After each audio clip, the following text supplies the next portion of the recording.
अस्सलामुअलैकुम students, how are you all? I hope you all are fine. आज जो है हम न्यू नंबर प्रैक्टिस करेंगे, ठीक है। ये कौन सा नंबर है? नंबर 17। इसको क्या कहेंगे? नंबर 17। ये कौन सा नंबर है? 1। कौन सा नंबर है? नंबर 1। एंड ये कौन सा नंबर है? 7। कौन सा नंबर है? नंबर 7। आपने किस तरीके से राइट करना है?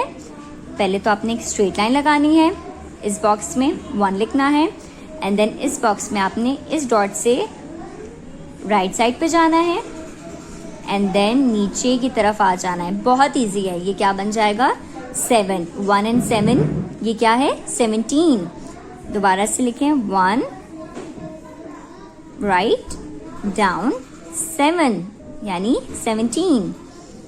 Straight line write down 17। ये कौन सा नंबर है?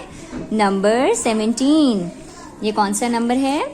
नंबर 17। अब यहाँ पे ये देखें, ये क्या है? क्लाउड। क्लाउड के नीचे रेन ड्रॉप्स नीचे आ रहे हैं, ठीक है। हम इसको काउंट करेंगे कितने हैं, ठीक है। आप लोगों ने मेरे साथ साथ काउंट करना है, ठीक है बच्चों। 1 2 3 4 5 6 7 8 9 10 11 12 13 14 15 16 17। कितने रेन ड्रॉप्स हैं? 17। कितने रेन ड्रॉप्स हैं? 17। हमने लिखा है ना, 1 एंड 7 17। आप लोगों ने कॉपी में अच्छे से इसको प्रैक्टिस करनी है, ठीक है बच्चों।